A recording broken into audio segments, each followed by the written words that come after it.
Hi, I'm Nick Palmisano. And I'm Matt Finney. And this is the Bad News Network.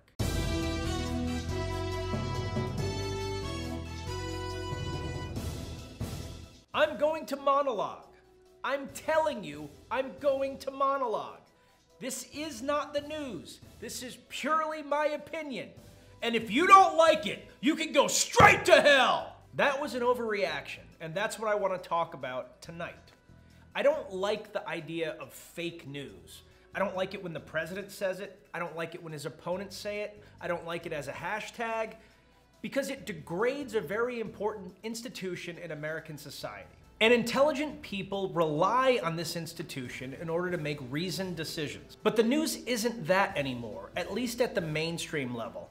And that's why it's so important for us to check ourselves emotionally in order to make sure that we don't see in the news what we want to see.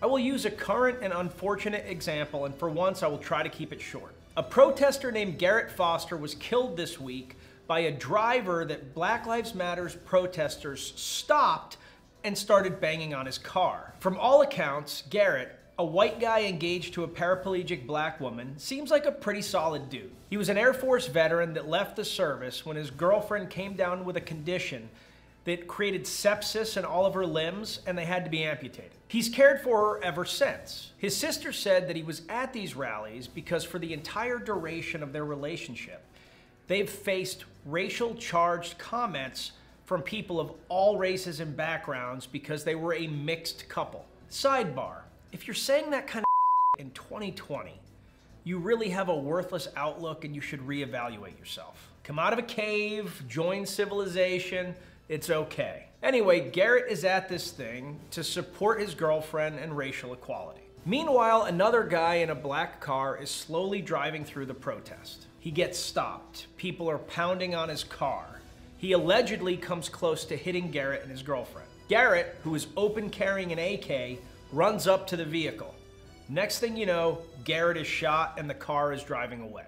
The immediate aftermath of social media and the news media had two stories running in parallel. The first, a peaceful protester pushing his paraplegic girlfriend down the street is violently killed by a man who was trying to hit protesters. Not exactly true, but it fits a narrative. The second, a 2A hero drops a guy who viciously tried to take him out by pumping 5 AK rounds at him and was only defending himself. It was accompanied by a video taken earlier in the day that absolutely did not help Garrett's cause, where he basically said that everybody that opposed his viewpoint were a bunch of that weren't going to do anything anyway. It's now 5 days later, and those two stories have been hurled back and forth. People are still reciting the same things because that's what happens. Whatever everybody clings to right at the beginning, they just hold on to and will not let go of. Now, I wasn't there, so I don't know exactly what happened. But from reading the police reports and the various accounts that have come out since,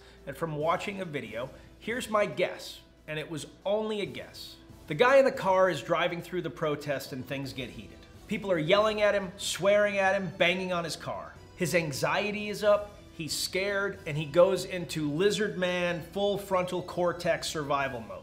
Guy comes across him pushing a wheelchair and he has to slam on the brakes. The screaming amplifies and now people are aggressively banging on his car. A dude runs up with a rifle at the low ready, yelling at him. The dude is pissed because the guy almost hit his girlfriend. But the driver, not really realizing this, lost in the moment, just sees a dude running at him with a rifle and goes lock mode onto that rifle. He's in total tunnel vision on what he perceives to be a threat, pulls out his pistol, and fires 5 rounds into the guy. Now we have a tragedy. The shooter claims that Garrett pointed the rifle at him. And if that's true, it was probably an appropriate reaction. And if he didn't, it probably wasn't an appropriate reaction. This is the problem with these kinds of high-intensity situations. I 100% believe that open carry should be legal. That being said, if you don't live in the country or an area where this is very common, I personally believe it's a bad idea. If you're going to a protest, especially a protest that has a history of turning violent, it's an especially bad idea. And if you choose to do that, then at this point you're playing with fire, because it's no longer about your own weapon handling skills, safety measures, etc. It's now about other amped up people cheering on other amped up people, adrenaline spiking, people just getting geared up for the thing that they believe in. And now you have a lot of emotion involved in this situation and other people that perhaps aren't even as trained as you are. It's a totally different mindset. People in groups are dangerous. People who are scared are dangerous. Weapons, even in the hands of trained people, are dangerous. And you guys know that most of the people out there aren't trained. And there was a way to report that. There was a way to get into the nuance of what happened and try to tell a real story. There was a way to talk about this as a tragedy.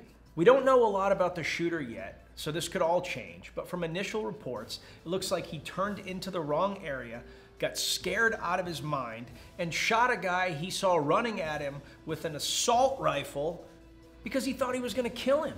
Hell, for once, I actually would have been fine hearing from the anti-gun crowd saying, you know, we need to put more measures in place for gun safety. At least that would have made sense.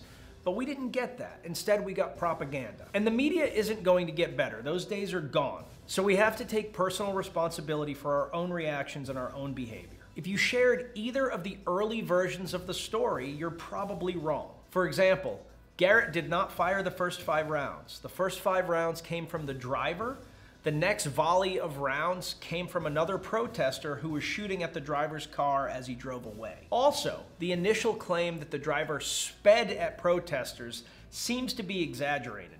There's no video evidence of that, and there's no real protesters that are willing to state that for the record. Multiple videos show him going extremely slow. We don't need to react to everything. We don't need to have an opinion on everything. We don't need to always be right about everything. Please consider not looking to the crowd to figure out how you should react to something. Look at everything, try to place yourself in that situation, try to have empathy for all parties involved, and arrive at your own conclusions, and be willing to put them out there regardless of what the reaction is from your friends, your family, your group. And if you don't know, then feel free to not throw out an opinion at all. And I think if everybody took that approach, we'd all be a little better off. And that's it. That's my monologue. In protest/riot news, the federal officers that have been present in Portland are preparing to leave upon the request of Governor Kate Brown. This is good news for federalism, as it supports the clear delineation between state power versus federal power. Brown was quick to criticize the Department of Homeland Security, labeling them as an occupying force. Homeland Security Secretary Wolf had a different spin on it, saying that they're only going to leave if Brown provides security and ensures the safety of federal buildings. For her part, Brown promised that all the federal buildings will receive the same security and safety measures as all the other buildings in Portland, which is to say that they'll be burnt to the ground. Speaking of burning things to the ground, Eric Shinzing is burning his life to the ground after burning the U.S. Attorney's Office in Portland to the ground. It seems that Shinzing's burning desire to burn the building down got him so excited he got burning hot. To cool the burn, he took off his shirt, burning our eyes in the process, and burning his tattoo into our collective memories. That tattoo? His name in Old English emblazoned, nay, burnt across his back for all the cameras to see. Talk about a self-burn. President Trump brought up the idea of postponing the election this week. As you can imagine, the Democratic Party handled this announcement with calm and poise. Just kidding, they lost their collective and rightly so. The president does not have the power to do this, and this type of tactic reeks of Banana Republic despots and not the leader of the free world. But they're still losing their collective even though every prominent Republican, including Mitch McConnell and Kevin McCarthy, have come out and said they will not be postponing the election under any circumstances. Everyone needs to calm down. The election is still happening. The GOP has given us its first glimpse at the second round of COVID funding, either called the CARES 2 Act or the HEALS Act. But what does it all mean? It looks like another round of $1,200 to all families under similar parameters to before. So if you make less than $250,000 a year, you're probably getting money, and if you make more, you're probably not. Additionally, they propose that the $600 a month unemployment benefit should be reduced to $200. Why the changes?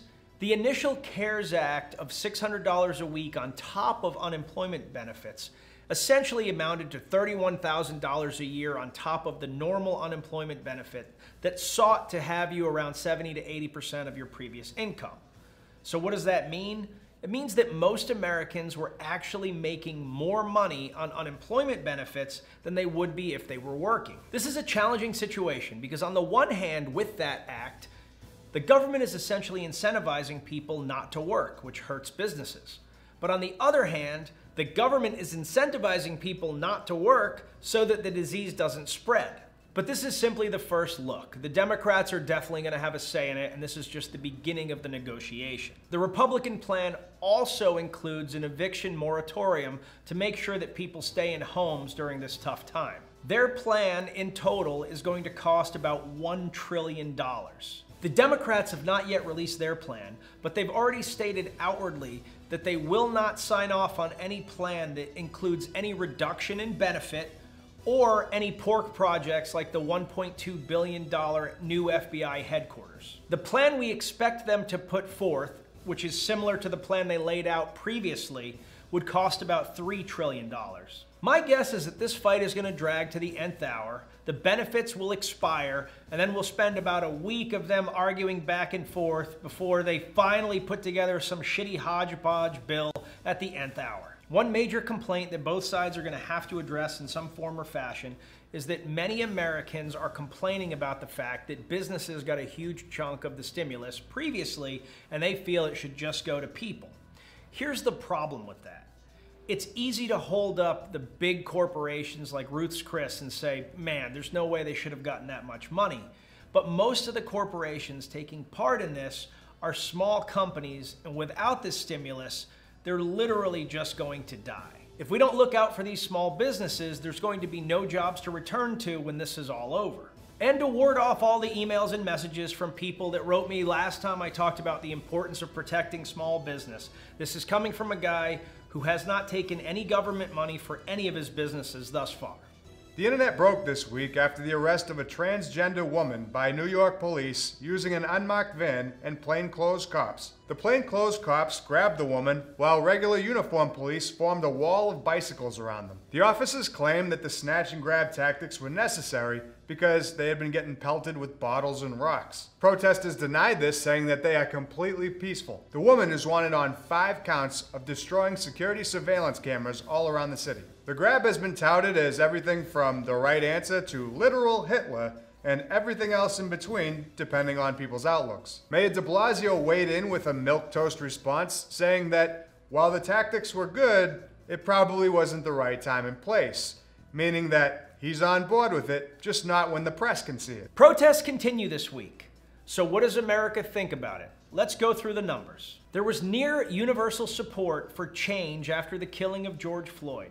And one thing that has remained sticky, which is incredibly valuable if you actually want to get anything done, is that nearly 70% of all Americans believe that black people are treated unfairly by the criminal justice system and want to see some reform. That's a significant increase from only a year ago. However, support for the protests themselves, especially violent protests, is rapidly dwindling, including some of the big demands that Black Lives Matter has. So according to Reuters, while 70% of Americans want to see change, only 52% of Americans are now supporting protests.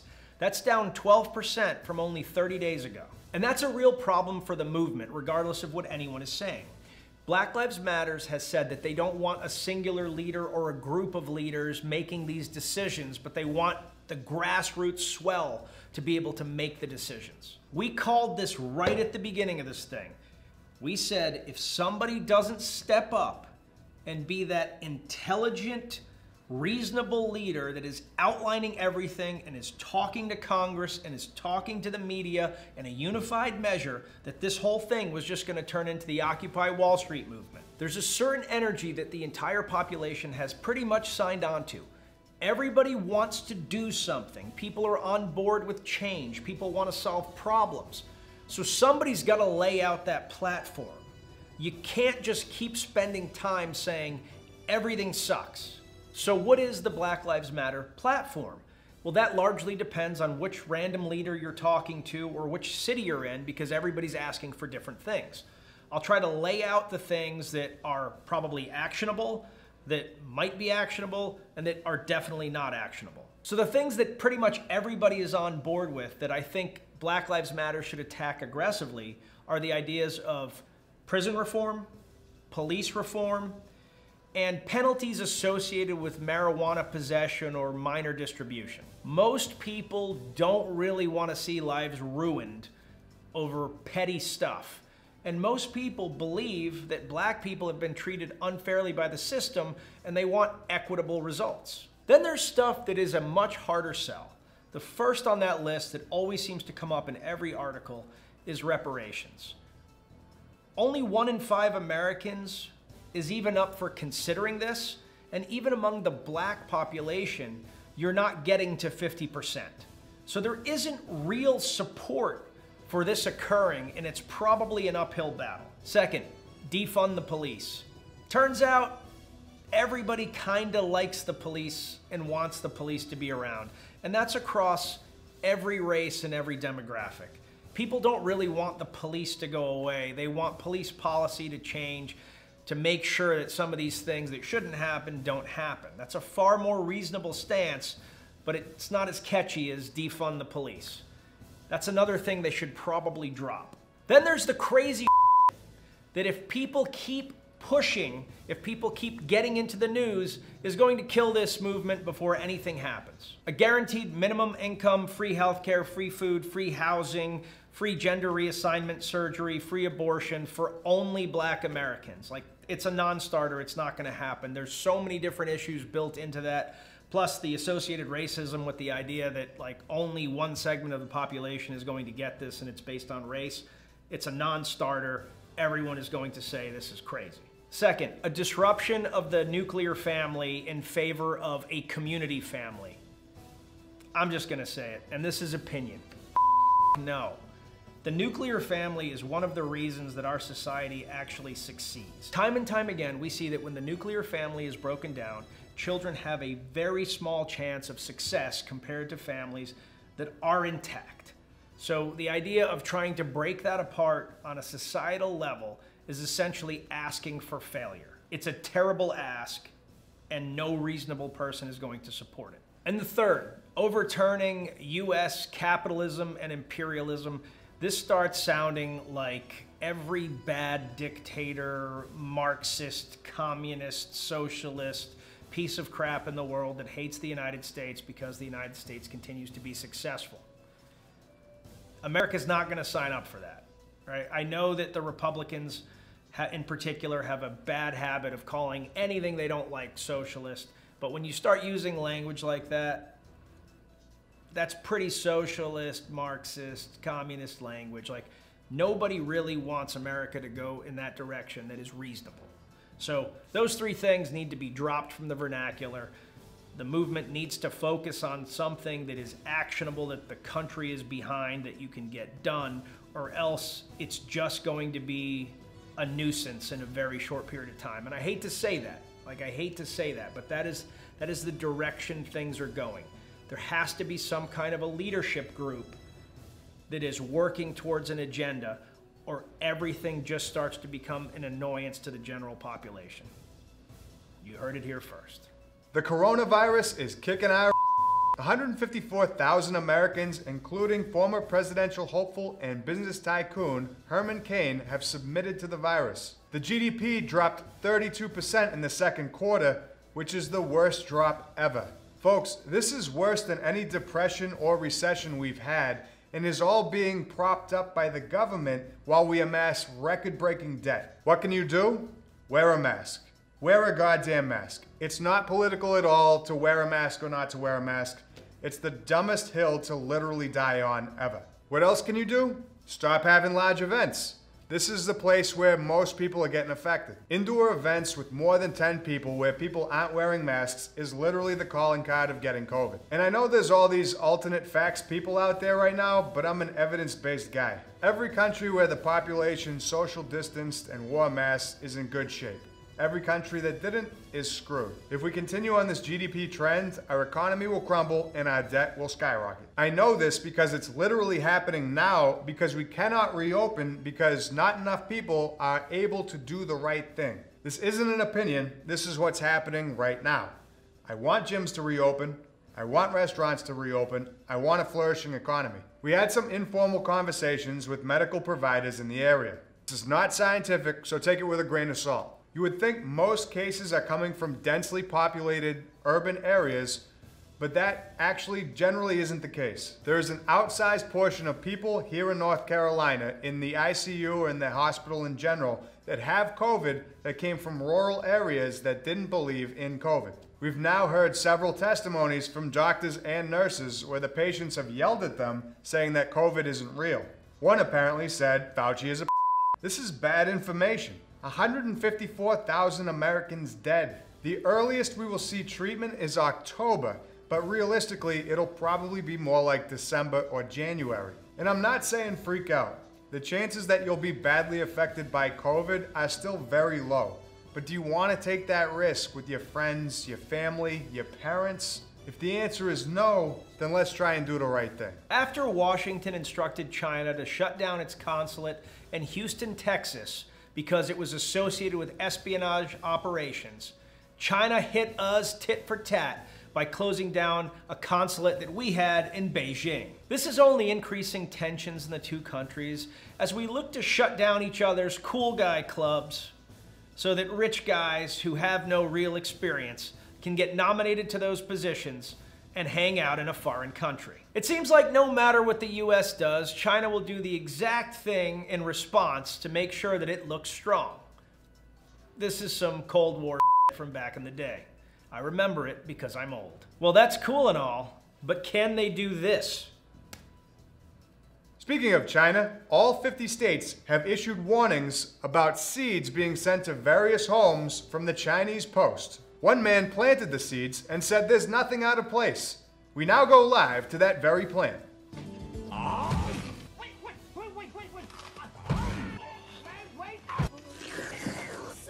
UK Prime Minister Boris Johnson announced that when he was in the hospital with COVID-19, he was too fat.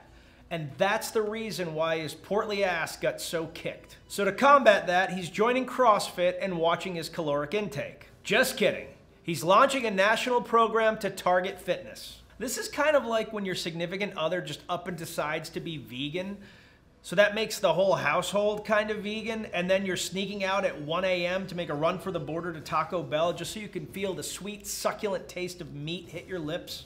Of the adult population in the UK, only 63% are considered to be of a healthy weight, leaving 37% in the unhealthy weight category. Here in the US, we have a 42% obesity rate, which means that they're only 5% behind us. And according to maybe some scientists, that 5% is entirely made up of people that routinely say, "I know my rights," while slamming sweet tea. Revel is a startup much like Bird or Lime, where you rent a little scooter that has a little motorized ticker on it that you can go 12 miles per hour and drive on the sidewalks. Except that Revel allows you to operate a fully motorized Vespa that can go up to 30 miles per hour, and you have to drive it within busy trafficked streets. They do not require a motorcycle license or any training whatsoever. Now that's convenient. Anyway, over the last 2 weeks, the company has found that it's kind of a bad idea for allowing random people to use their phone to unlock motorized scooters that can go up to those speeds and just drive out in traffic. 2 deaths have occurred within the last 8 days in unrelated traffic accidents. Let's see. Random people allowed to unlock Vespas with their phones after having no previous training or experience doing so, allowed to rampantly drive around congested urban areas with traffic with drivers who usually are on their phone, barely paying attention, have a hard enough time looking and seeing motorcycles, let alone a mini scooter. Yeah, I wouldn't have seen that coming. Needless to say, Revel has suspended all operations. The pandemic has shined a light on a new problem. We're just not breeding anymore. Researchers say that the world is ill-equipped to handle the global crash in childbirths that is set to have a jaw-dropping effect on the world population. Falling fertility rates mean that most countries are set to have a decrease in population by the end of the century. And 23 nations, the United States included, are set to have their populations cut in half by 2100. If the fertility rate falls below approximately 2.1 children per woman, the population starts to decrease. In 1950, women were having on average 4.7 children. In 2017, that number was down to 2.4. China, 1 for some reason. Economies rely on workers. In order to support the elderly, the younger generation needs to be working at a greater rate than the elderly population. If this ratio changes to where there's fewer workers than non-workers, then all government programs implode. So our long-term options are, if we want to maintain a healthy economy, we either need to start having more kids or we need to have a robust immigration program. I, of course, am not so worried about this, as I expect to have been killed off by either COVID-32, the second wave of the alien invasion, or the third wave of zombie murder hornets by then. John Lewis was laid to rest this week and eulogized by a host of past presidents, including Obama, George W. Bush, and Bill Clinton, each of whom gave powerful speeches about the civil rights leader's legacy. Rest in peace, sir. Fair winds. And finally, in Florida Man news, a Florida man has been arrested after using a series of increasingly ridiculous fake stories, all to the same man. Lance Walters stormed Earl's Hideaway Lounge this week, claiming he was a health inspector and demanding a free drink as part of the process. The manager, routinely used to dealing with actual health inspectors, denied the man the drink. When he did, Lance then got upset and claimed that his father was the chief of police. When that didn't move him, he gave the manager the old T move and said, "I dare you to hit me, because I'll shut this place down." When the police showed up and saw the drunken Walters, they were cool, and they told him everything would be fine if he just left and went home. But Walters would not back down. He told the police that his father owned Earl's Hideaway Lounge, and that they could not remove him from his own property. He was then arrested and removed from not his own property. And with that, I'm Nick Palmisano. And I'm Matt Finney. And this is the Bad News Network. Our news is at least as bad as the news you're getting already, and I gotta tell you, I cannot believe that Ghislaine Maxwell is still alive. As always, you can use code BNN for 25% off rangerup.com. Have a great weekend.